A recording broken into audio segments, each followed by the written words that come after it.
California, at Berkeley, and a senior scientist at Children's Hospital of Oakland Research Institute, Nutrition and Metabolism Center in Oakland, California, where he is interested primarily in the prevention of cancer and other degenerative diseases of aging.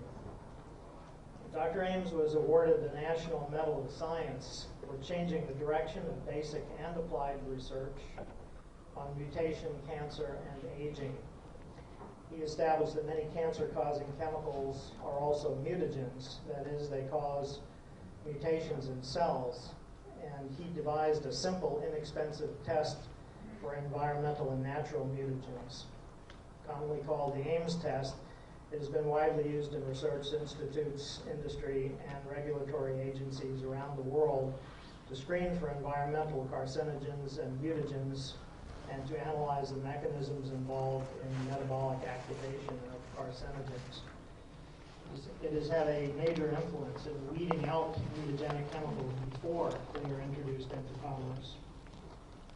He has also identified the causes and effects of oxidative DNA damage and translated these findings into intelligible public policy recommendations on diet and cancer risk for the American people.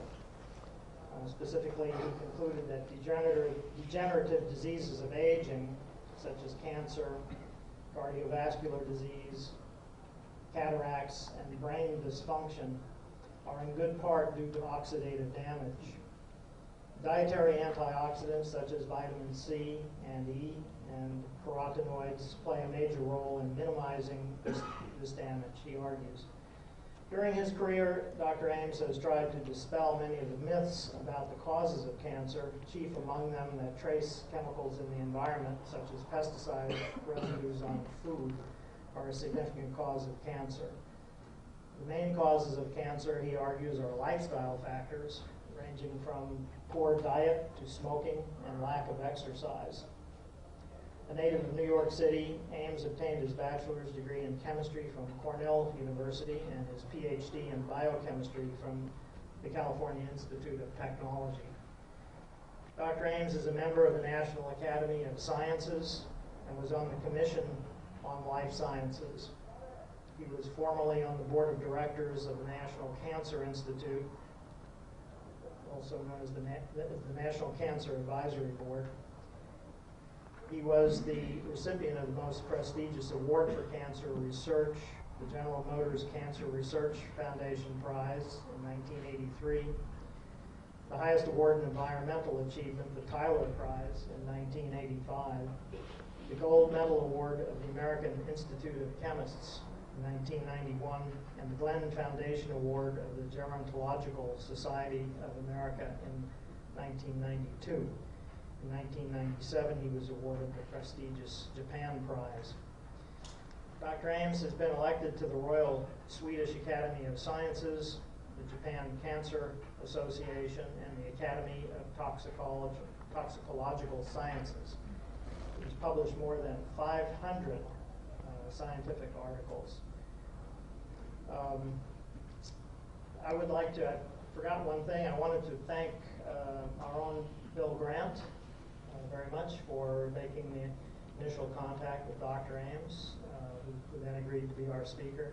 I would also like to acknowledge the help of Dr. Ames' assistant, Teresa Klask, who was very helpful in working with me in making the arrangements and providing information that we used in our newsletter, Smart Life Forum newsletter this month. So without further ado, I'm delighted to present Dr. Bruce Ames.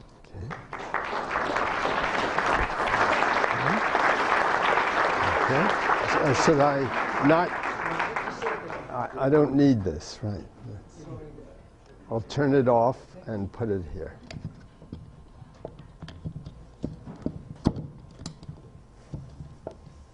Okay. The introduction reminded me, Lyndon Johnson once was being introduced to give a speech in Texas, and he got a very flowery introduction, and when he got up, he said, "My father would have really liked that introduction, and my mother would have believed it." So So I'd like to talk, my interest is disease prevention. I was interested in prevention of DNA damage and then preventing mutagens from damaging human DNA, and that got me into cancer and preventing cancer. And now I'm interested in aging and delaying aging and trying to delay the degenerative disease of aging. And a lot of it has to do with nutrition. And so what I'd like to do is start off talking about our experiments on aging and how I think we're making some progress. And then in delaying aging, but then if you'd like to accelerate your aging, which about half the country is doing, I'll tell you how to do that. Yeah. So let's see, do we have a laser pointer around somewhere? No, okay.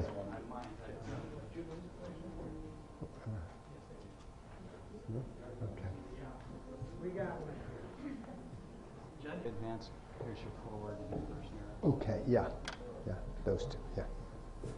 So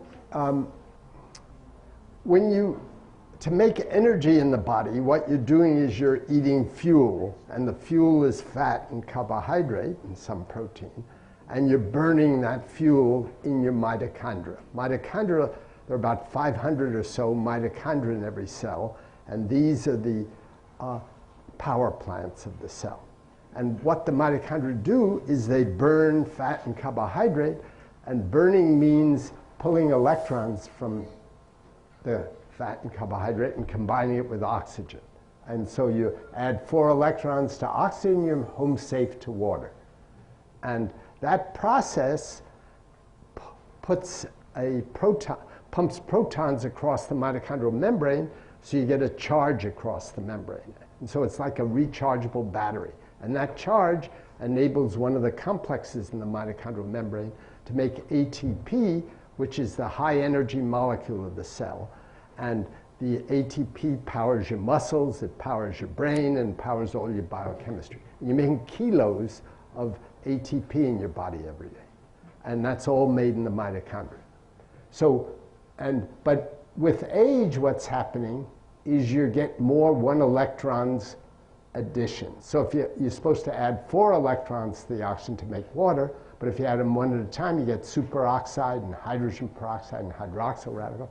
And they're oxidants that can start oxidizing the mitochondria and the DNA and other parts of the cell. And with age, you put out more and more oxidants. So the mitochondria decaying with age, and more the degenerative disease of aging, Alzheimer's and Parkinson's, are being linked to mitochondrial decay. And so we've become experts in how to try and delay the mitochondrial decay. So as I say, I was interested in DNA damage. So what happens when your DNA gets damaged? You get a lesion in the DNA. These are the 2 strands of DNA. Normally, you know, they're wound around each other in a double helix. But for sake of clarity, I've put them flat. So what happens when you get a lesion in the DNA? Well, there are 2 kinds of repair systems. And these are enzymes cruising along the DNA looking for trouble. Well, one of them is nucleotide excision repair. And the principle here is this system doesn't care what the damage is. Anything that's a little bump that doesn't look like a normal base pair gets clipped out. Whether it can be synthetic, natural, doesn't matter. And so that's a good general system. And if you go out in the sunshine and make a thymine dimer, you can clip that out. Or if you're eating charcoal broiled meat and get a little benzpyrene, you get a benzpyrene on your DNA, it'll clip that out, or whatever. And then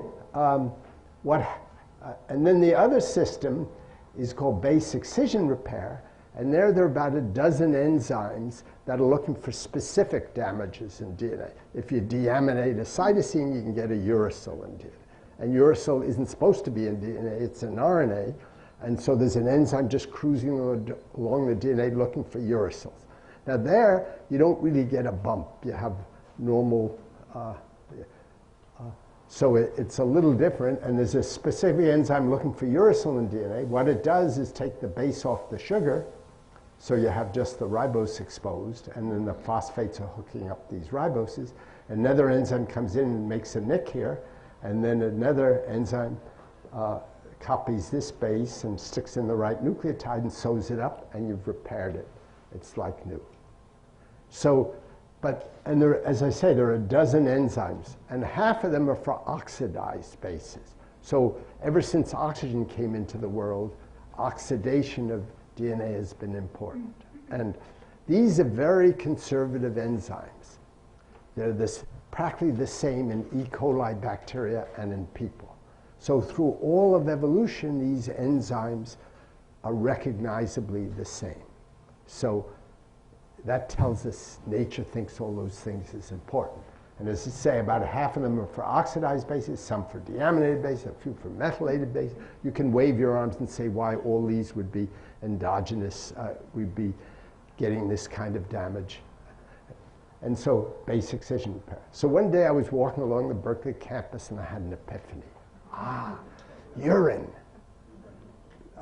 People in Berkeley get high on all sorts of things, but I've been high on urine for a number of years. So, because what happens when there's a lesion in the DNA, this repair system cruises along and clips it out. And then what happens? It should go in the pee. So you're peeing out the history of your DNA damage every day. You guys are just throwing it away. So anyway, so here, what happens if there's a lesion, then all the other, everything gets clipped off, the sugars, the phosphates, and then that damaged deoxynucleoside, so the ribose plus the base, go into the urine. And here, you just get the base off the ribose, and the base goes in the urine. So we got interested in oxidation as coming from a byproduct of aging, and so we decided to see how much was going on. So the radiation biologists have done all the chemistry. They have reported there are about 100 minor products from oxidizing DNA and about 20 major products. So we started looking for the major products. Thymine glycol, 8-oxoguanine, all these were known things. And we developed some methods and took a rat and put it on a defined diet and asked how many molecules does a rat pee out in a day. And then we got the number and how many cells in the rat, and et cetera. So our conclusion was that there are 100,000 oxidative hits to the DNA of every rat cell every day. And that number really shook us up. And we did every possible control we could think of, but we kept on coming out with about that number, no matter what base we looked at. So then I decided, well, who wants to worry about a part per billion or something? This is what's really battering up your DNA. And we've stuck with that conclusion. So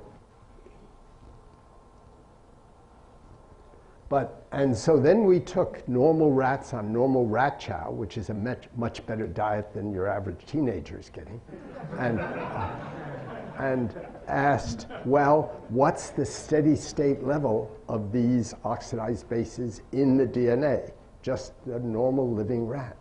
And it was about 24,000 in the young rat per cell in the DNA. And by the time the rat's old, it's about 67,000, which is pretty good repair systems. If you're getting 100,000 hits per day and you're repairing out it all the time. So we're doing very well. And rat does it and lives to 3 years, and we do it and live to 80 years. And so, does it really matter? But what's getting the brunt of the oxidation? The mitochondria, but that's where you're making the oxygen radical. And Earl Statman at NIH, who's a famous scientist, he's a man of very few words, but whenever he says something, you better listen, because he's a really deep thinker. And every 10 years, he changes his field and does something wonderful. Anyway, a while back, he got interested in oxygen radicals, and he started showing that if you look at protein, when you oxidize protein, you get carbonyl groups in protein, which they're not normally there, and you can measure them. And protein turns over. If you have an oxidized protein, then it gets turned over. But so he started looking at the steady state level of oxidized protein, and this is rats, and this is people. So it just goes up with age. And then progeria and Werner's syndrome, two diseases of premature aging, where these are cells in culture, we're aging much faster. And so your DNA is oxidizing, your protein's oxidizing, your lipids are oxidizing. We're measuring an oxidation product of fat going rancid. This is malondialdehyde. And so whatever tissue of the old rat you look at, compared to the young rat, there's more oxidation products. So we're all going rancid. My brain's going rancid, my everything else. Okay. So some of us faster than others. And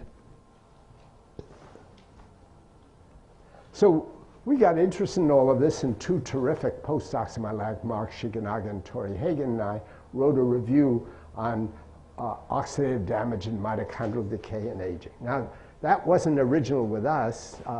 Denham Harmon had suggested that aging was just like radiation. You were oxidizing yourself, and Jaime Miguel. There were several people who were pioneers in this area, but we felt we contributed a few insights, and I became convinced that it was really true, that that's a major factor in aging. Now, aging's trade-offs. It's the theoreticians in aging don't think that we're programmed to go through a certain number of cell divisions and then die, because that doesn't fit with any evolutionary theory. And so they think it's wear and tear, basically, that life is all trade-offs.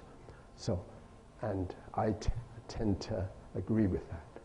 So anyway, we wrote a review on that, and then I decided, gee, we ought to work on that, because all the degenerative disease of aging have a big aging component.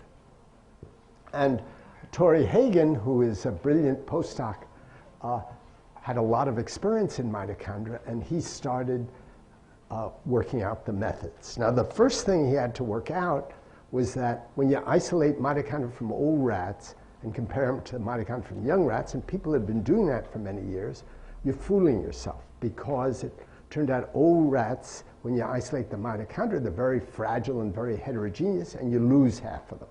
So the enzymes end up in the cytoplasm, so you're breaking them up.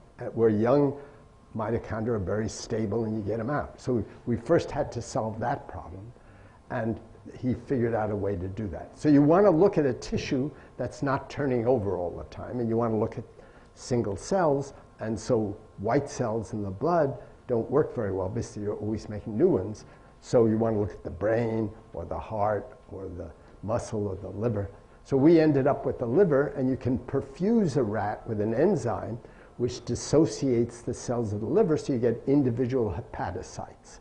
And they're not fragile. You get the same yield from young and old. And then we looked at mitochondrial function in the hepatocytes. And Hagen worked all this out. I was just cheering him on, really. And so this is what mitochondria in young rats look like. You see all the structure, the cristae. And here are old rats. They're all sort of fuzzy. Yeah. And so a little quick, sorry to throw all this biochemistry at you, but mitochondria then have an outer membrane that goes around like this, and then an inner membrane. So mitochondria are the most complicated organelle in the cell, and there are about 500 of them per cell. And they have their own little piece of DNA, too.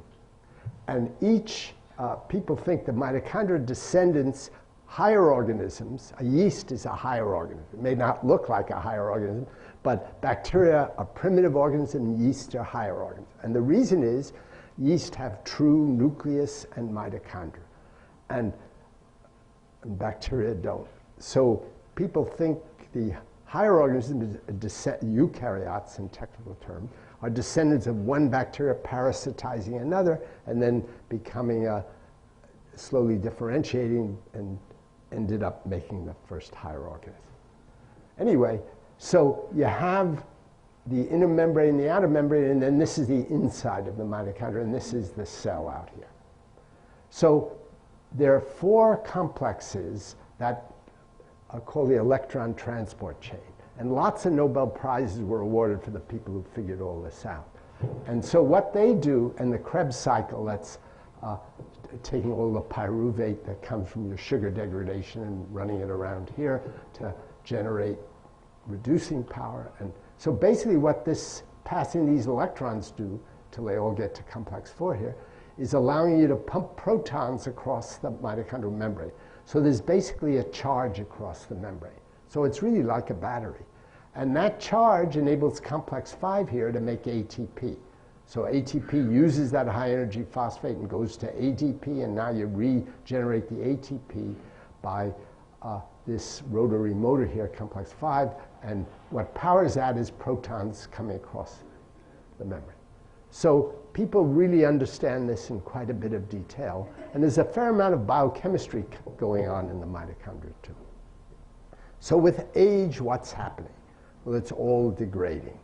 So one is that the oxygen utilization in old mitochondria from old rats, I'll say old mitochondria, but they're really mitochondria from old rats, is much less. The membrane potential is much less, the potential across the membrane. The cardiolipin, which is a key lipid in the inner membrane of the mitochondria, which is essential for the accurate functioning of all these complexes, is down, and the oxygen radicals are way up. So, and the oxygen radicals, these oxidants come from not doing this process efficiently. So you have to get 4 electrons over to complex 4, and you add 4 electrons to oxygen to make water. So if complex 4 isn't working well, then you start leaking electrons around, and you end up with all these oxidants. So all those things are going wrong with the mitochondria. We developed methods for looking at all these things and just familiarize ourselves with mitochondria. And then in writing a review, we became interested in the work of some Italians from Bari, Italy, who published a paper saying if they fed carnitine, actually they used acetyl ester of carnitine, and carnitine's a transporter to get fatty acids into the mitochondria's fuel. So they fed it to old rats, and they said mitochondrial transcription got better. That is, that was making its RNA from its DNA better. And so we said, that looks interesting. Now there's a company in Italy that sells acetyl carnitine. It's sold over the counter as a pick-me-up. Now you'd think Italians are all picked up with espresso, but they seem to occasionally buy this stuff. And so people were a little suspicious about the paper because nobody ever heard of Bari, Italy. It's not on the tourist track. And this group was being supported by this company that sells this stuff. But it was a good paper, and my wife is Italian, so we go to Italy all the time, and I'd been to Bari, and I knew these people, and they're good people. And so I said, I really believe this stuff, let's try it. And we had all the methods, so we fed acetylcarnitine to old rats, and then tried everything. And everything got better except one thing. So the cardiolipin, which goes down with age, got better. The membrane potential, which goes down with age. I'll show you all the results in a minute. So you can see in old rats, the mitochondria the membrane potential is very heterogeneous, different, and also it's much lower than the young rats.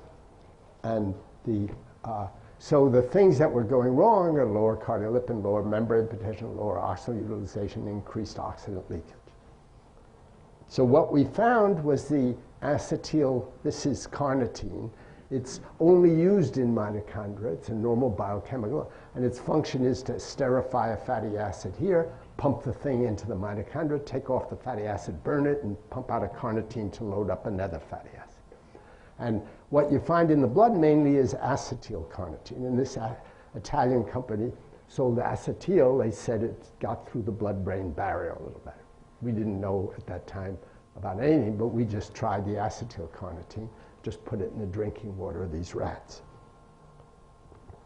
So we abbreviated ALCAR. So here, the young rats, old rats fed acetylcarnitine. And this shows young rats and, with and without acetylcarnitine, nothing happened. Doesn't do a thing to young rats, but old rats, it just moved this curve right over to here, make them much more like young rats. And then So then we looked, but what didn't get better were the oxygen radicals. These mitochondria, even though we fed acetylcarnitine, these old mitochondria were leaking out oxygen radicals. So we said, we need some special antioxidant. So we tried a few things that didn't work. And then Lester Packer's in our department, and he's been working on oxygen radicals for a long time. And he was touting lipoic acid, which vitamin E didn't work, and we tried ubiquinone. Anyway, we tried a number of things. And lipoic acid really isn't an antioxidant in the cell. It's a coenzyme for two mitochondrial enzymes. It's only used in the mitochondria. And the reduced form has two sulfhydryls, so it's a powerful antioxidant because these can get oxidized to the disulfide. So this is the oxidized form, and this is the reduced form. And it's attached to proteins in the cell. But a number of people had actually used it, tried it as an antioxidant, and it seemed to work pretty well in the cell as an antioxidant. And so we thought we'd try it. So we fed the old rats the oxidized form of lipoic acid, and lo and behold, the level of oxygen radicals came down to the level of a young animal. This shows young animal, that we're measuring oxidants being produced, young and old. A lot more oxidants being produced, but old plus lipoic acid really was practically the level of a young animal. So the two together seemed to complement each other and solved all the problems that at least we had measured. So we fed the old rats the two together. And when our paper came out, I made the mistake of telling some reporter these old rats got up and did the Macarena. And I guess that was a good soundbite because it appeared in every news story all around the world. And then I got a very angry letter from a Scottish pharmacologist who chewed me out for about 3 pages that they really didn't get up and do the Macarena. It was very unscholarly. Scientists aren't supposed to do things like that. And he went on and on. He complained to the president of the university and everybody on down. It really upset him. But anyway, I wrote him back. It was a joke, but it didn't seem to mollify him. So this shows malondialdehyde, which is a product of lipid oxidation. And here are young rats, here are old rats. So they pour out a lot of malondialdehyde when they're old. So they're going rancid. And this shows plus lipoic helps, acetylcarnitine plus the two together. So you have the two together, it solves the problem of the malondialdehyde. And then we looked at all sorts of things on the whole rats. And the old rats are pretty lethargic, young rats are pretty frisky. And here this is distance traveled at night. We have a video camera spying on the rats at night. They're nocturnal animals. And so young rats are moving around a lot. Old rats don't move around as much, but this peps them up. And then we looked at the immune system. The immune system goes down with age, and this makes it a little better. And then we looked at IQ tests. Now, IQ tests in rats are a pain in the butt, and we didn't know beans about it all, but you need to learn it, you learn it. So we went to all the experts we could find out how to do IQ tests in rats. So this is a standard one called the Morris water maze. Basically, it's a little pond with turbid water and a hidden platform. So you have visual cues all around, and you have a platform hidden somewhere. And now rats can swim perfectly well, but they don't like to be swimming with nothing underneath them. And the first day you show them where the hidden platform is, and then you do successive trials on successive days. The visual cues are all the same. The young ones remember and they make a beeline for the hidden platform. The old ones wander all around the place. And this is more quantitative. This is young rats. This is distance traveled to find the hidden platform. As you can see, young rats really remember, and old rats wander around, plus acetylcarnitine, plus lipoic, and plus the two together. So then people said, well, you've done that, but it's just their eyesight going out. It's not their brains. So what do? I mean, that's a fair criticism. So then we figured, I knew a psychology professor at Cal, and Seth Roberts, and he had been at Harvard, and there's a famous Skinner box. Skinner was a famous psychologist at Harvard and developed this training system where you have a little box and you put the mouse or the rat in, and if the rat presses a pedal, it gets a food pellet. And so you make the rat hungry for a day and you put it in there, and then you train him to do various things related to this. And the one that Roberts had developed was you make a noise or shine a light, and 50 seconds later they have to press the pedal. 45 seconds, no deal. 55 seconds, no deal. So they have to remember a time interval, and they can do that perfectly well, or the young ones can. This shows sound and light are identical. It's the brains. So the green is the young ones, and the old ones are this burgundy color here, or whatever color that is. And in this case, acetylcarnitine is the yellow. It didn't do anything. Lipoic helped a little bit. That's this blue. I should get colors I can name. And then the two together were better than the sum of the two. So that's this. So it never brought it back to here, but it really made it better, and sound and light were the same. So we published all this, and then we made a monoclonal antibody to oxidized nucleic acid some years ago for 8-oxyguanine. And so we decided to look at the neurons in the brain. So this is young rats, they're old rats. You can see you're staining the neurons. And this is acetylcarnitine, lipoic, and the two together. And if you, and then we looked at, so we assumed it was DNA, but in fact it turned out to be RNA. There's much more RNA in the cell than DNA, and the nucleus wasn't staining, and yet all the rest of the cell was staining, so we figured, maybe it's RNA. And then what you can do is before you do all this, you treat it with RNase or DNase, which is an enzyme that removes the RNA and removes the DNA, and they're very specific, and you can see the RNase removes it and the DNase didn't. So you're oxidizing all the RNA to 8-oxyguanosine.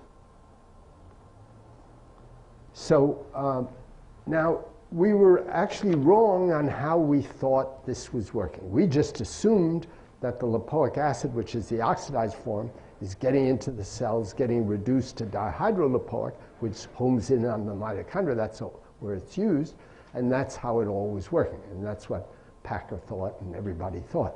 But in fact, it turned out it works in a different way. So there's glutathione is the main sulfhydryl antioxidant in the cell. Huge concentrations, 10 millimolar concentration of these things in the cell, which is a huge amount. So, and the sulfhydryl group is easily oxidized, so it's protecting the cell against oxidation. There's sulfhydryl groups in proteins. And the pharmacologists over the years had turned up something called the phase 2 enzymes. And these are 250 enzymes. 200 get turned on and 50 get turned off when you have a stress that oxidizes the cell or damages sulfhydryl groups in various ways. And they've worked out all the circuitry. Well, glutathione synthesis is under this control of these phase 2 enzymes. And when Torrey Hagen was in my lab, he realized that he measured glutathione. It goes down with age. You give lipoic acid, it brings it right back up. So he said, hey, it's turning on the phase 2 enzymes. And then one of his students showed that's really true. So what happens is, so this is a paper showing all about the 200 or so phase 2 enzymes that get turned on in the KEEP nerve pathway. And Jung Soo, who's now a postdoc in my lab, but was a graduate student with Torrey Hagen up in Linus Pauling Institute at Oregon State, he showed that this NRF2 declines with age, and glutathione synthesis is going down with age, and lipoic brings it all back. So not only are you acting as an antioxidant, but what you're doing is turning on all your antioxidant defenses. And now the pharmacologist Talway at Johns Hopkins had shown you eat garlic, it does that. You eat broccoli, it does that. The compounds in there that are weak oxidizing agents or weak alkylating agents that will turn on the system. The signal protein is a protein called KEEP1 that has 2 nearby sulfhydryl groups surrounded by basic groups, so it's very easily oxidized. And what it turns out, what lipoic acid is doing, it's the oxidized form, it's going like that. So it's basically just acting as a weak oxidizing agent and oxidizing these very easily oxidized sulfide groups. And then the transcription factor, NRF2, NRF2, is bound to this keep one. And the minute these two sulfhydryls get oxidized, this pops off and goes into the nucleus and turns on all your defenses. Now, nature, our liver and our cells are just filled with defense systems. You irradiate a human cell, it induces antioxidant defenses. This radiation is an oxidative mutagen. And you can irradiate a mouse, it now becomes more resistant to higher doses of radiation. Just the way cells are more resistant to killing once you induce this system. So we're just a bundle of defense systems, and they're all, if you use them, you make more of them. That's how we work, because we're living in a sea of toxic chemicals, because every plant has 100 toxic chemicals to kill off the predators. All plants can't run away and they don't have claws. All plant evolution is chemical warfare. They're making all these nasty chemicals to kill off insects, to kill off animals, because they don't want to get eaten all the time. And so, but humans deal with all this stuff because we're have all these defense systems. You induce DNA repair, you induce phase 2 enzymes, you induce phase 1 enzymes. There must be 50 of these big systems that people have discovered by now that protect you against one thing or another. And they tend to be general systems. So you get an oxidizing agent into you, don't care whether it's synthetic or natural, you just deal with it by inducing your defenses. So I can never get very worried about a part per billion of pesticide. First of all, we wrote a paper saying that 10,000 times more pesticides you're eating from your veggies, just all the natural chemicals in plants. And, oh, well, if it's natural, we know how to deal with it. Well, we know how to deal with anything because that's how the body works. Anyway, that's another hour talk. But the really important thing doing your end is bad diets and smoking. So this is 231 enzymes get induced. This is part of the phase 2, and 31 repressed after 24 hours. In 6 hours, you've turned on 106, and by 7 days, you're down to here. So, and then we did some work. I won't go into this. It's a little technical, but on acetyl carnitine, how that's working. But we think we have a pretty good idea how how these compounds are working, and they certainly synergize with each other. So, and even just looking at the mitochondria, we tried to quantify all that. And young rats, old rats, you have more undamaged mitochondria in young rats than in old rats, and then acetyl carnitine and Lipoic make it better. So what about people? This says, more quarters, for God's sake, more quarters, senility, youth. Okay. So when we were doing all this, in a fit of enthusiasm, I called up my son in New York who's in computers and said, one of my students seems to be changing old rats into young rats. And there was silence, and my son said, that's all very well and good, but you let me know when you do the next step, when you change old people to young rats. So your children don't let you get away with anything, and my son has a very quick tongue. Yeah. So anyway, so obviously the next thing is humans, but the university said, hey, you really ought to patent all this stuff. And we said, nutraceuticals, you can buy them in the health stores. How can you patent any of that stuff? They said, don't worry, we'll put it in a patent. So they put in a patent for the combination. So there are hundreds of patents for lipoic acid. They sell it in Germany for diabetes as the neuropathy of diabetes. Lipoic acid helps. And they sell acetyl carnitine in Italy as a pick-me-up. But if you put the two together, then you deal with our patent, or the university's patent. And so then, I wasn't thinking much, and then some businessman friend of mine who was just getting an MBA from Harvard came to me and said, you know, I had to do a business proposition, a business proposal for a course at Harvard, and I decided to do your stuff. And I got all excited about it. We should do a company. And I said, I'm too busy in the lab to do a company. He said, don't worry, I'll take care of all the detail. So anyway, he formed a company called Juvenon, licensed the patent from the university, and they sell the pills with a combination. So there's some 50% off tickets there if anybody wants it. You can look on the website. I put all my stock, founder's stock in the company into a nonprofit foundation when it was started, and I don't get any money from the company. So I have no financial interest, though I'll have money to give away to science if the thing succeeds. Anyway, the company is doing well, and we're trying to use the best stuff possible and doing all of that. So, and one of the things the company's done is anytime somebody writes, they sold $5 million worth of pills last year with basically one employee. It's all web-based. And anytime we get a letter, and we've gotten over 5,000 letters, maybe it's to 6,000 by now, it goes into a searchable database because I want to see anytime someone complains about a side effect. And also, if somebody says, it grows hair on my head, and 10 people write us, I want to know about that so we can do a clinical trial. So anyway, that's what we're doing. There was one side effect that kept on coming up. 1 in 200 people or so complain about a rash. We got 25 letters about when they took the pill, they got a rash. But the other people don't. Okay. So we told them stop taking it. But one of the guys who worked for the company, Ben Treadwell, how am I doing? You have lots of time. Okay, but I have lots of things to say. So let me, I'll rattle on for hours, so I'd better, okay, I'll skip that. But anyway, we think we know what the cause of the rash is, and we've added one particular vitamin, biotin, to our capsule because we think that's going to stop the rash, and it seems to do that. But anyway. This says, you're 57 years old, I'd like to get that down a bit.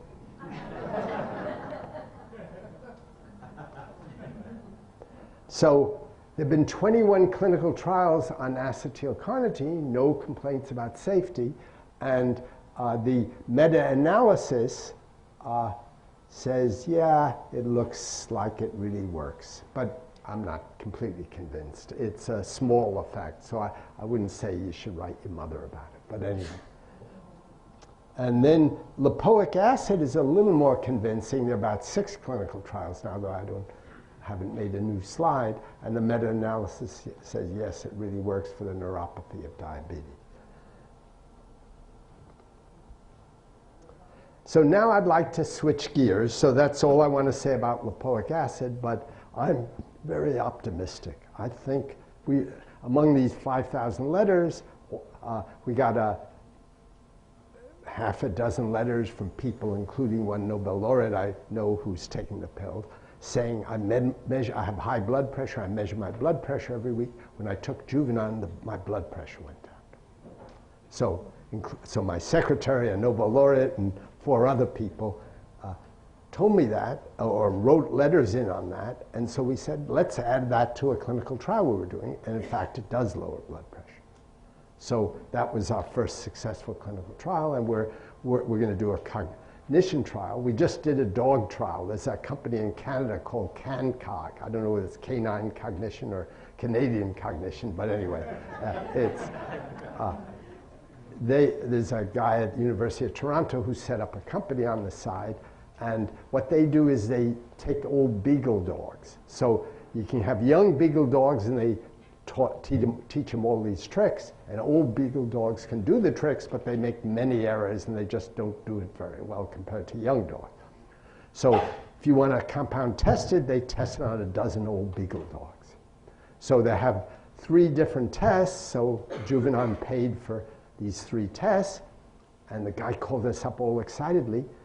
It's the best thing we've ever tried in these old dogs. And so it improved 2 complex cognition tasks, but a simple task, just straight memory, it didn't improve. So we're happy with it, and the paper is sent off to the journal. And so we'll do a human cognition trial at some point. A lot of people have written us that their minds work better. But that's all anecdotal, and you really shouldn't believe it. Oh, so what this was is biochemistry. So I know you can't see this and I can't see this, but it's all the cycles and the metabolism. So people have worked all this out by now. So what do you need to keep your metabolism going? Well, you need fuel, you need fat and carbohydrate and protein, and then you need 40 micronutrients. The micronutrients are the vitamins and the minerals. So every living creature needs 15 more or less minerals. You can't make them, you have to get them from the outside. You need them in relatively small amounts, but you need them. And then you need 15 or so vitamins, and then essential fatty acids, essential amino acids. Anyway, those are called micronutrients. So what happens when you don't have enough micronutrients? It fouls up your metabolism. And I'll tell you why I think nature wants it, so when you don't have enough micronutrients, you batter up your DNA. Okay? So I got interested in this. So what, are we getting enough? We don't have scurvy around much anymore, or rickets and all the traditional diseases of deficiency. So everybody sort of forgot about it. But in fact, we're not getting enough. The RDA, they've changed all the names and nomenclature. It's a mess. But anyway, I'll briefly explain those parts that are in. So the RDA, you all know, the recommended dietary allowance. And that's the amount that will make the whole population have enough of this stuff. But 2 standard deviations below that, there's something called the EAR. And if you're below the EAR, that's kind of a measure of population inadequacy. Now, for iron, menstruating women aren't getting enough iron. 16% of the menstruating women don't have enough iron. And that's a disaster in terms of your biochemistry. Magnesium is a real disaster. The whole population, over half of the people in the United States aren't getting enough magnesium. And you look at teenagers, 80 or 90% of them. And obese are deficient in everything because they're eating junk food. And the elderly tend to be deficient in a lot of things. Zinc, 12% of the population. B6, elderly women, half of them. Folate, even with fortification of food, 16% of adult women are too low. E, 93%, C, 31%. So we're talking about a lot of people. So people aren't meeting the standards that the committees have picked. Does this matter? I think it's going to matter. So I got into this partly because I was interested in vitamin C and vitamin E because of antioxidants. But a fellow came to my lab on sabbatical, Jim McGregor, who's a very bright cytogeneticist. He's interested in chromosome breaks and things like that. And he had been working on a very easy method of looking at chromosome breaks in mice, where you just take red blood cells, which don't have any DNA, and stain them for DNA, and 1/2000 lights up. It has a little piece of DNA. And so when you make the reticulocyte, the precursor of the red blood cell, from a cell with a nucleus, when the nucleus gets extruded, you make the reticulocyte. But if there's a chromosome break, there's a little piece of DNA left behind. And you can just stain them and see them in mice. But so he was doing experiments with radiation. The more you radiate the mice, the more micronuclei you get, more chromosome breaks. And that was known. But then one day, all his control mice were full of chromosome breaks. What's going on? And he tracked it down. The technician hadn't put enough folic acid into the medium. And it turned out it was a deficiency of folic acid. He tracked it down, and anytime he made them folic acid deficient, bam, they broke their chromosome. So he had just come to my lab at that time, and I put my graduate student to figure out why, and we figured out why, we think. So when you don't have enough methylene tetrahydrofolate, these are 2 pools of folic acid. Folic acid's in the body is tetrahydrofolate. It's a reduced form, and it moves 1 carbon units around. So this adds a methyl group to uracil to make thymine. Now, uracil's in RNA and thymine's in DNA, so there's no uracil in DNA unless you have deaminated acids. And so and we concluded that this was the mechanism. And if you're too low in this pool, what happens is homocysteine accumulates, and that gives you heart disease. And so, and you're always making more homocysteine. That's on the way to making methionine. Then you make S-adenosylmethionine, which is does all the body's methylation. And then you go back to homocysteine. You have to convert it here with vitamin B12 and methyl tetrahydrofolate. Anyway, there's, I could talk a lot about this, but I won't. But we thought we worked out the mechanism. But what about people? If you look in people, you don't see any micronutrients. And the reason is the human spleen, all the blood goes through the spleen. And after a few passages, you've cleaned out all the micronuclei, because the spleen takes out any red blood cell that's a little stiff. So, but now we've worked out a method for looking at fishing the reticulocytes out of blood, which are the newly formed red blood cells, with magnetic beads based on an antigen that's in the retic and not in the regular red blood cell. And that's only 1% of the red blood cells. And then if we look at that on the cell sorter, we can see the fluorescent ones and see the micronuclei. And we've shown it's higher in smokers and higher in thalassemia, where you release a lot of iron and et cetera. But I'm going to use that to get at what vitamin level we should really be having in people. Anyway. So the principle, radiation, the dangerous part of radiation is breaking chromosomes. And it also makes single mutations. But what people think is you get a cluster of electrons, or what the radiation biologists think, you get a cluster of electrons, and so you hit a base here and a base here near each other on opposite strands of the DNA. And you're always repairing these oxidized bases out from radiation, so you make a nick and you put in the right base and sew it up. But if you have two near each other, what happens is you start repairing them both out at the same time, and the chromosome falls apart. And that's what the radiation, so it's your own repair enzymes that are doing it in, because you have two nearby lesions. And you can repair double-strand breaks, but it's hard, and the radiation biologists think that's the most dangerous part of radiation. Well, by the time you have something like 1 million uracils in the newly synthesized strand and 70,000 or so oxidized lesions on the other strand just from living, you're getting one of these by chance, and you get a chromosome break. And that's what we see. So, so we think that that's the folic acid deficiency gives you chromosome breaks, and we can measure it. And so we looked in people. So McGregor had found one guy at Kaiser who didn't have a spleen, and they can live perfectly well without spleens. And he found a dozen people, and he talked them into giving him blood. And the normal range of chromosome breaks is down here. And he found this one guy with huge levels. So he followed him for about a year. And then he stumbled on this folic acid finding. And he looked to see what the level of folic acid was in this guy. And he had practically no folic acid. Folia is a Latin word for leaf, foliage. And where do you get folic acid? From spinach. So my mentor at Caltech, when I got my PhD, first isolated folic acid from 4 tons of spinach. So you don't eat your greens, you're not getting a lot of folic acid. So anyway, so he gave him reduced form of folic, and everything went down to normal, and then it started going up again. He just put him on folic acid permanently. And then when he came to my lab, we went to Kaiser and got a lot more people and looked at people. This was the range of chromosome breaks we were getting, and then these people were off scale, and they turned out to have very low folic acid. And then we had a number of people who had moderate levels of chromosome breaks, and they turned out to be B12 deficient.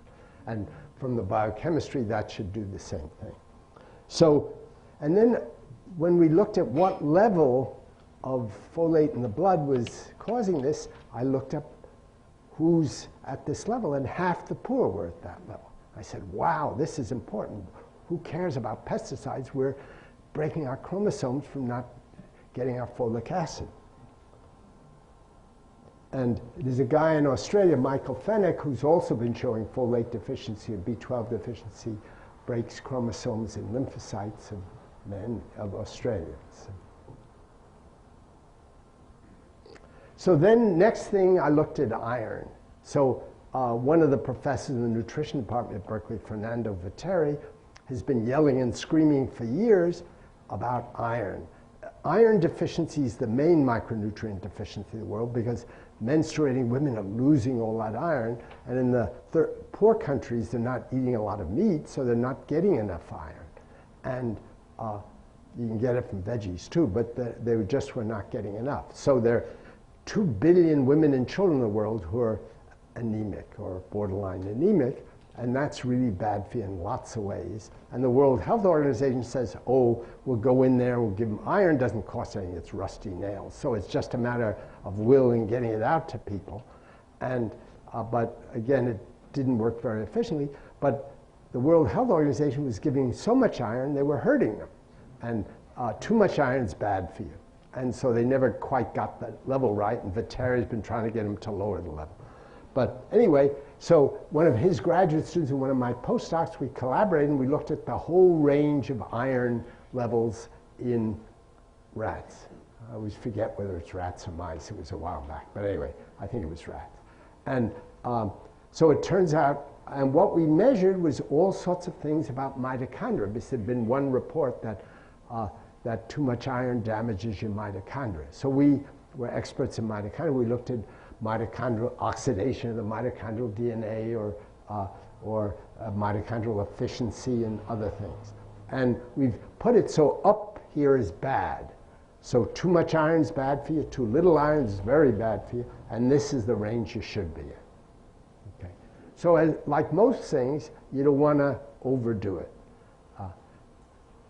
Mae West said too much of a good thing is wonderful, but I think she was thinking about sex, not vitamins.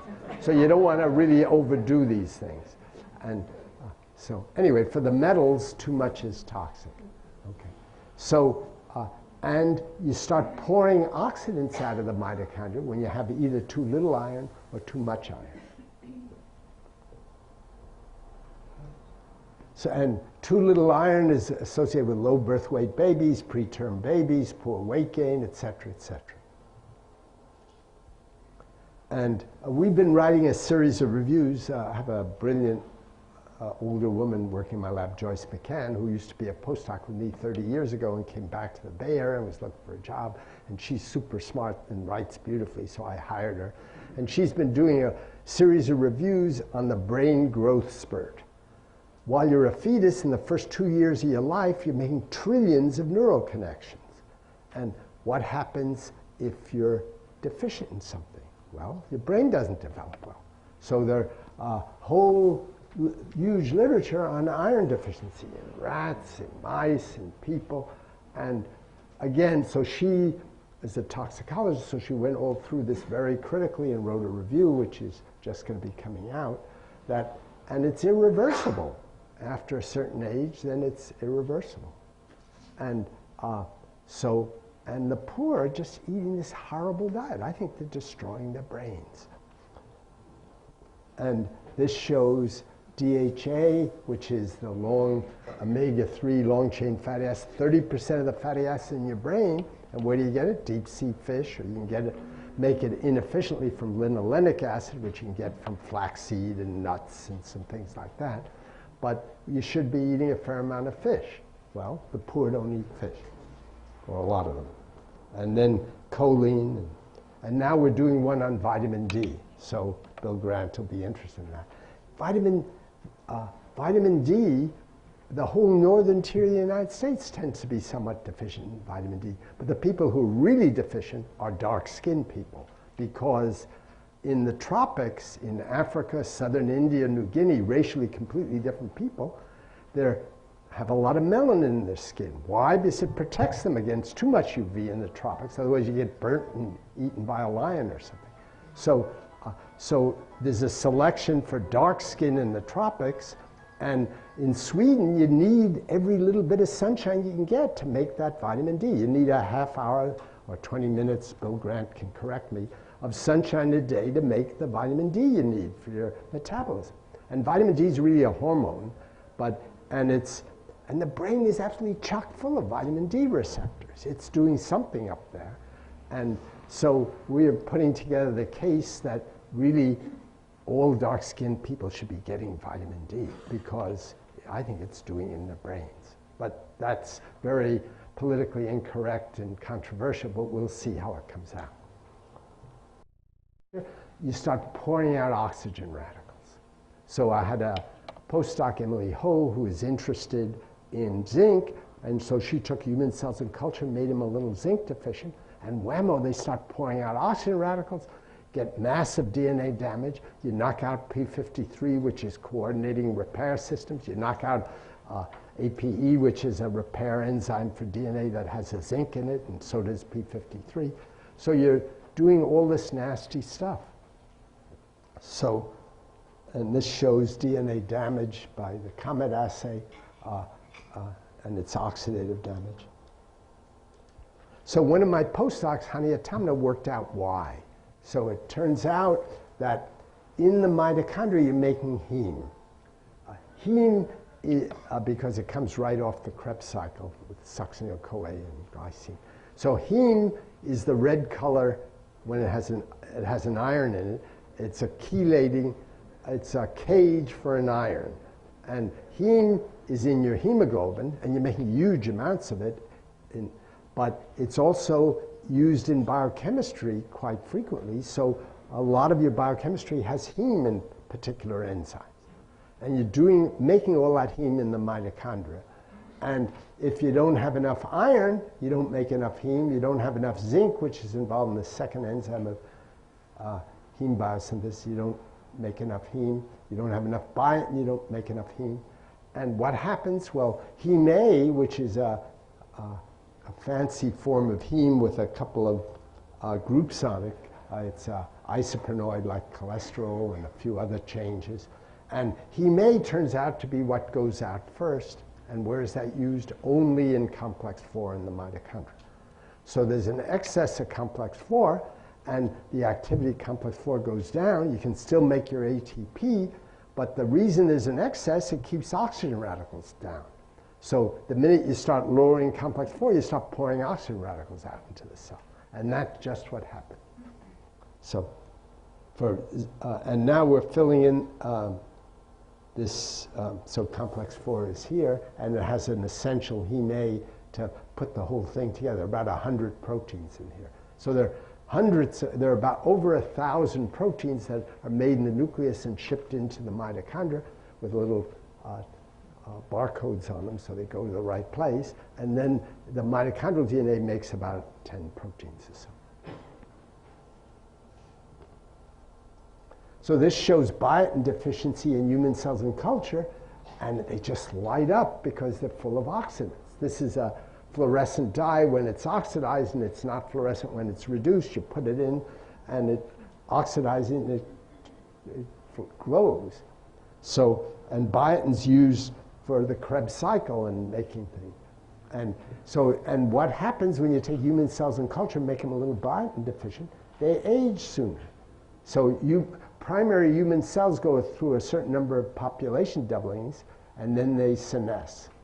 Well, they senesce earlier if you're a little biotin deficient.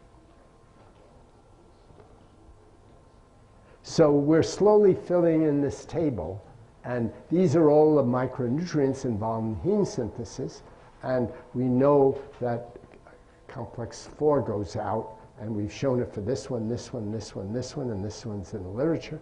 This is in the literature, and these we've shown, and then oxidative stress we've shown for these, and DNA damage we've shown for these, and early senescence we've shown for these, and we've just sent the paper off on biotin, and so we're slowly filling this in. And so then I started thinking, well, folate deficiency gives you DNA damage, and all these things that give you DNA damage. Why the hell is nature doing it this way? And then it hit me that nature wants it this way. Think of the 15 metals. Every living creature requires 15 metals. Are they there in equal amounts in the world? No. What happens if a creature is in an area where magnesium is deficient or iron is deficient? Well, and by the time an organism starts starving for magnesium, what does nature care about? Survival. anything long-term gets cut out ruthlessly. So I think over all of evolution, you've adjusted binding constants for magnesium, so anything that's involved with DNA repair goes out first, and if it's important in your heart or your mitochondria, something that you really need, then you keep it there for the last thing, because you want survival so you can reproduce, and you don't care about anything long-term. So long-term, there's a trade-off between long-term survival and short-term survival. And so it makes sense, I have to prove it all, but I think it explains why we now must be up to close to a dozen different micronutrient deficiencies give you DNA damage. And then I looked in the literature, and there's really a lot out there on that. This shows magnesium deficiency, which I say practically everybody in the country is deficient in magnesium. It makes cells senescerly. And all sorts of nasty things happen to you when you don't have enough magnesium. Where do you get magnesium? It's in chlorophyll. Magnesium is in the center of the chlorophyll molecule. And so every time you eat spinach, you're getting magnesium. You might get a little E. coli occasionally, but they were the biggest organic food producers in the country, I guess. And so, you know, people say, organic food. But we're talking about parts per billion of the pesticide, and organic farmers use manure and things like that. The big ones probably don't, but the little ones do. So, and there are many more cases have been reported for E. coli from organic food than ordinary food. So if it tastes better and it's 50% more expensive and you want to spend the extra money, fine. But I don't think it's really helping your health. And what's good for the environment is to get more food out of less land. And you'd never get the yield of crops in the country if you didn't use pesticides. So There are studies that show that you actually get higher micronutrient density in organic grown food. I've seen some papers like that, but I'm not convinced, because you can grab this and that and do a study, but I wasn't convinced they had looked enough and done the right statistics. But I wouldn't say that it depends on the, I sometimes buy organic food because it tastes better, but in general. Why would it taste better? Pardon? Why would it taste better? Maybe it's more metal. No, well, it tastes better because sometimes organic food tastes better. Sometimes I get non-organic food that tastes better. So anyway, I won't get into that. I can give you an hour talk on that sometime, but not now. Yeah. Anyway, this is another measure of senescence for magnesium deficiency. And this shows mitochondrial DNA, protein DNA crosslinks for magnesium deficiency. And in the literature, I found all kinds of deficiencies have been reported. Break chromosomes would be a risk factor for cancer, and we're finding more and more all the time. It's all buried in the literature, and nobody's taking it seriously. And we're experts in cancer prevention, and I've devoted my life to figuring out what's causing cancer and how to prevent it. And I must say, pesticides are very low on the priority scale and very hypothetical. There's really not much convincing evidence, and it's not anywhere in the same league with bad diets. We know obesity is linked to 40 different diseases, including cancer. So anyway, this is my triage theory about why all this is happening. And so I'll just say a few words about obesity. I'm a regular reader of The Economist, which is a wonderful magazine, and this was the cover once. And as we all know, there's a lot of obesity, and there are really 40 different diseases linked to obesity. So it's a public health disaster. So thin people are going to be paying the medical costs of fat people for years to come. So obviously, eating too much is one factor, but I think it's more complicated than that. If you look at what the 10 leading energy sources are in the United States, number one is regular soft drinks. 7% of the energy is coming for sugary soft drink. And you look at kids, they're drinking 6 of these things a day or something. Cake, sweet rolls, donuts, pastry. This is cumulative.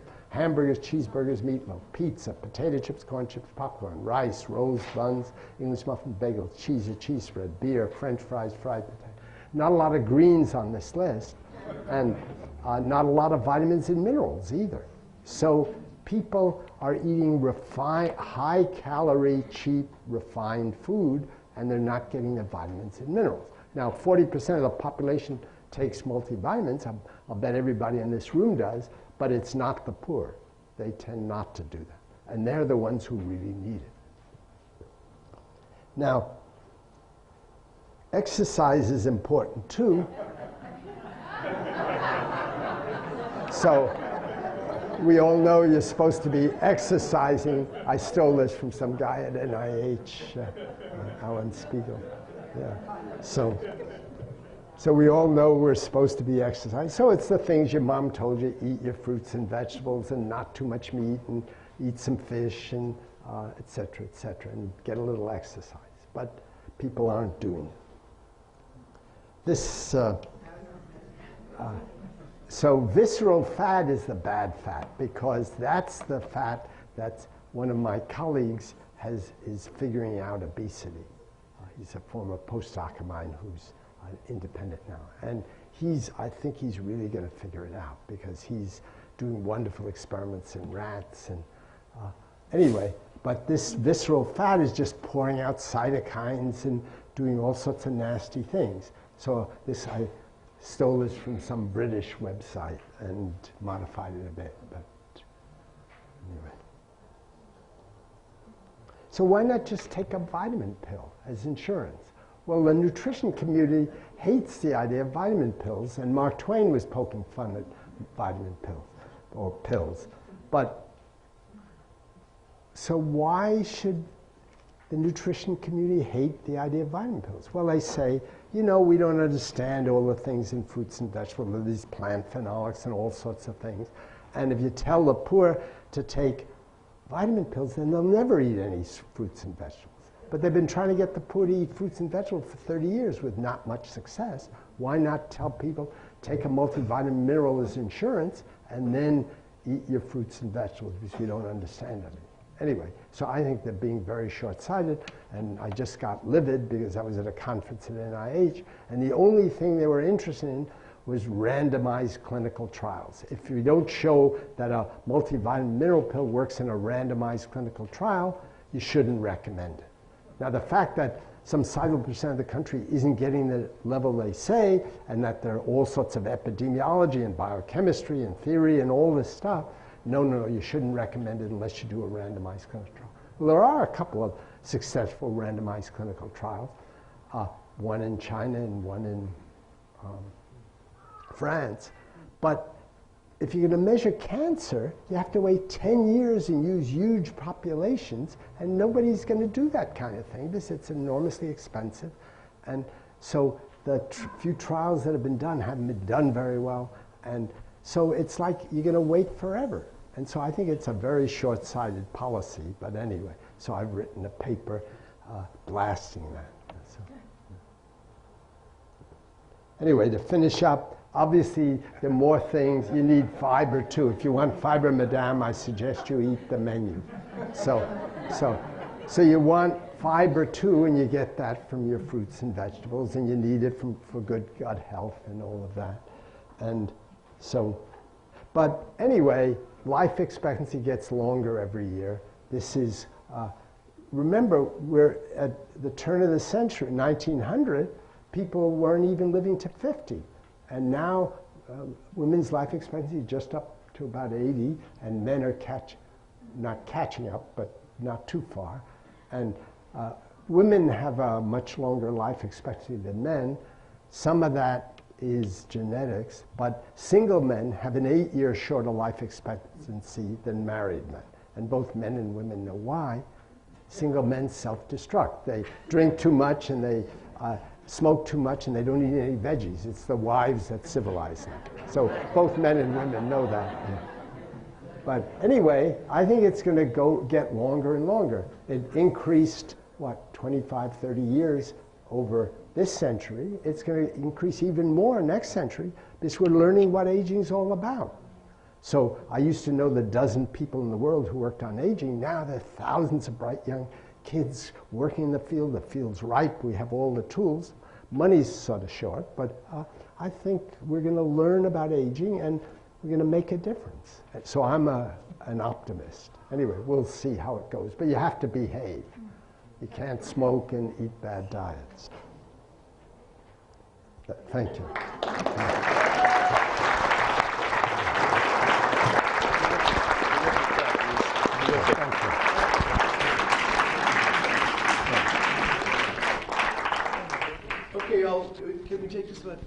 Yeah, a few questions. Yeah. Okay. Yeah, by the way, before we take the questions, remember, Jim Carnstadt's got a videotape of this, so, you know, there's a lot of great stuff there. You guys make a note to buy the videotape next month when it's available. First question. Yeah. Yes, sir. Yeah, we've had someone up here spoke about conflict between taking biotin and alpha lipoic acid at the same time, because chemically, for some reason, one destroys the other or cuts the benefit. No. What have you got to say about that? Well, they both come off the same biosynthetic pathway. There's an octanoic acid, an 8-carbon fatty acid, that goes this way to make lipoic and this way to make biotin. And they're both needed by the body. And if you put more of one in, you can interfere somewhat with the other. So when Ben Treadwell, who works with Juvenon, learned about these rashes, and we were getting, as I say, a couple of hundred letters complained about a rash when they took it. We said, stop it. Well, he was on San Marcos, he lives on San Marcos Island, and he's the health guru on the island. And one lady said, gee, I really want to take the Juvenon, but when I took it, I got a rash. And he said, why don't you try an experiment? Wait till the rash all goes, and take a biotin pill every day. Maybe you're marginally deficient in biotin, and the Juvenon's pushing you over. And why don't you take a biotin pill and then take the Juvenon and see then do you get a rash? And she didn't. And he did this on another person, same result. And then we added biotin to the product, and since then we've gotten very few letters about rashes. So we think it's actually working, but we have to write a paper on this. Yeah, by the way, it should be, I hope it's clear to everybody that Juvenon is a combination of acetyl-L-carnitine and lipoic, and a little biotin, right. Yeah. There, as I say, the 50% off tickets there if you want. Yeah. What kind of doses are you talking about of the acetyl-L-carnitine and lipoic acid? And do you recommend alpha lipoic over R lipoic? Or Okay, so R lipoic and alpha lipoic. Lipoic acid on the market has been all the racemic mixture, which means it's synthetic material that has the natural isomer and the unnatural isomer. When you do a chemical synthesis, sometimes you get both. And to get the pure natural product, you have to separate this out, which makes it cost a lot more. Plus, that would have been okay, but it turns out that this chemically synthesized stuff was a little more stable than the isolated R-lipoic. So the R-lipoic started polymerizing and doing nasty things. And so I was afraid to add the R till I was satisfied about the purity. So we, like everybody else on the market, was using the alpha-lipoic, which is the synthetic mixture. But now, Geranova sells an R-lipoic that's pretty good. Carlson's really good. And we asked some chemists to make crystalline salts with a lot of things. And you have to be careful what you're putting in, so you don't want to put in too much sodium, so because people are getting too much sodium. Anyway, well, we did the magnesium salt, and it looks pretty good. And so we're eventually going to switch over to the R. But it's taking time, and I have to be satisfied about the purity and all of that. We're actually working with the Geranova people. Yeah. and the dosages? The doses, you can get them on the Juvenon website, and they're the doses that we're still a little uncertain about the dose. We had to guess at what level had they done in clinical trials that didn't cause any trouble, and what level worked in the rats, and make a few guesses. So we're looking to get some measures that we can do directly in people to optimize things. But anyway, it's all on their website, so you can look at that. Yeah. What is the advantage of Juvenon products over taking the individual components? Well, you can buy individual components in the health food store, but then no money's going to Juvenon to do clinical trials. So, but plus we're using the purest stuff we can and doing good quality control and figured out the biotin stuff. So that's how it is in the nutraceutical business. It's hard to defend patent, and there are lots of rip-offs, so you don't want to spend all your money on lawyers. We want to spend the money on clinical trials. So all I can say is that it's going to a good cause. I'm not making any money out of it, and so hopefully, yeah. Yeah, there have been numerous studies done that state that the vitamins don't really extend longevity that much compared to eating a good diet. You mentioned the diet. What food would you recommend to extend life and be healthier? Well, Broccoli's one, and what other vegetables? that's a complicated thing. It's what your mom told you. Eat lots of fruits. The Mediterranean diet's good. The Japanese are living a long time. So you want to eat a good balanced diet, not too much meat, some fish, and lots of fruits and vegetables. Any particular vegetables and fruits? No, greens and nuts are good. And Seventh-day Adventists have half the cancer rate and live a couple of years longer. And there, I was at a epidemiologist meeting, and Malcolm Pike was explaining that the Seventh-day Adventists have half the cancer rate and live 2 years longer, and they don't smoke, and they don't drink, and they don't like caffeine, and they go to church every week. And someone said, well, what do they die of? And he said, boredom. So, yeah. I was wondering if you have looked at what triggers the decline in these cycles, what's actually causing the mitochondria to make its changes. And I'm wondering if there's some relationship to hormones, because in general, because I think what's happening is that as our hormones decline, we start to generate more of these illnesses of aging, which you see are showing up in the mitochondria. So could you Yeah. Well, yeah, so nature, what nature really cares about is reproduction. And when you're old, does it matter much? I mean, you're not reproducing anymore. So, and for most of human history, a 40-year-old was a really old person. Life expectancy was relatively short. And so there's not, the selection has been for reproducing early and often, and there wasn't great, maybe the wise old woman in the tribe or the wise old man brought knowledge, and it was somewhat useful to the group, and they prospered a little better if some people lived long. But there wasn't strong selection for that. So, and your hormones, once your reproduction hormones change and all of that, then basically nature's forgotten about you. And so, I mean, that's a more waving your arms kind of explanation. But what's the trigger that causes this decline? well, it's just you're declining all the time. You're making extra oxygen radicals and you deal with them, but it doesn't pay nature to deal with them 100% because you have other things, reproduction and other things to worry about. So you're always getting damage and you repair it, but you never repair it 100%.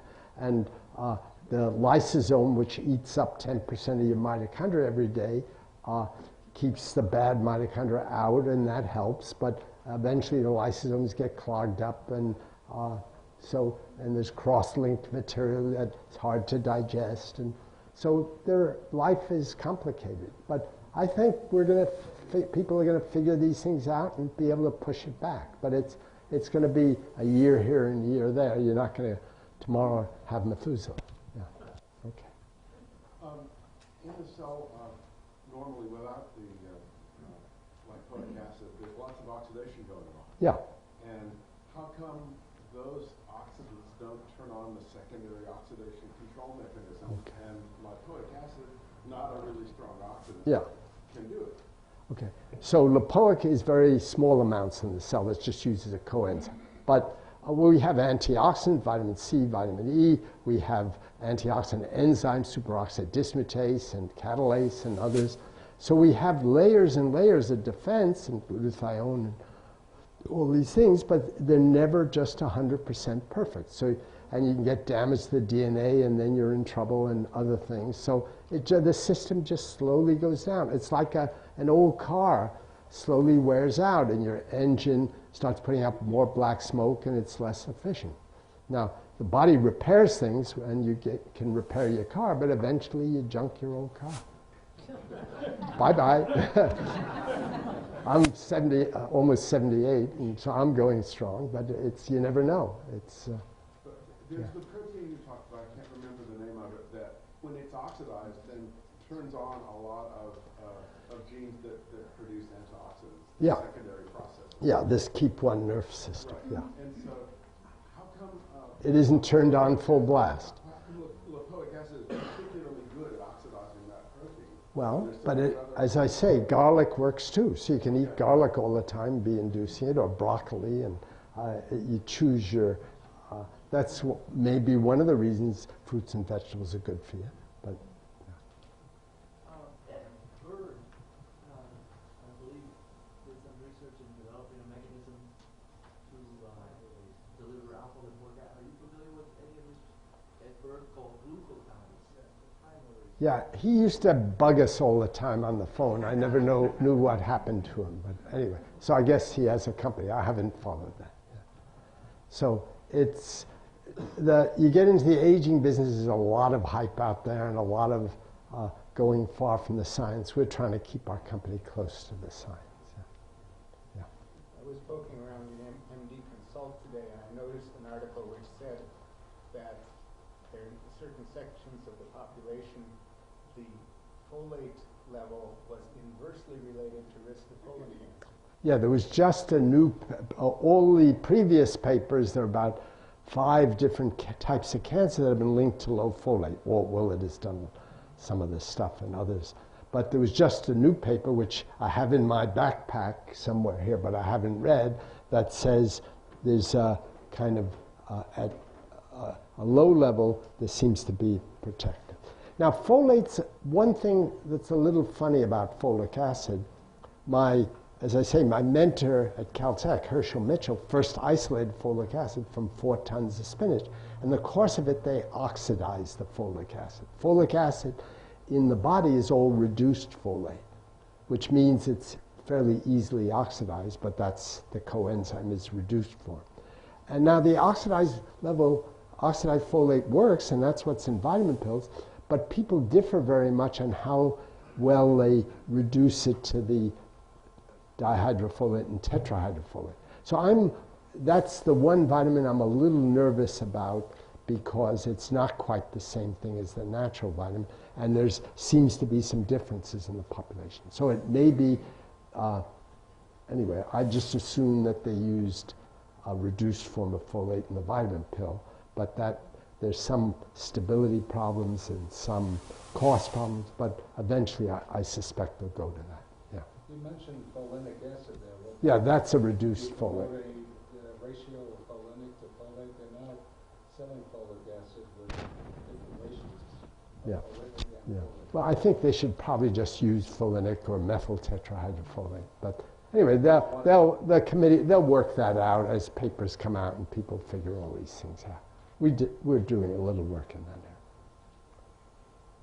area. Okay, I need to drive back to Berkeley, and so I'll.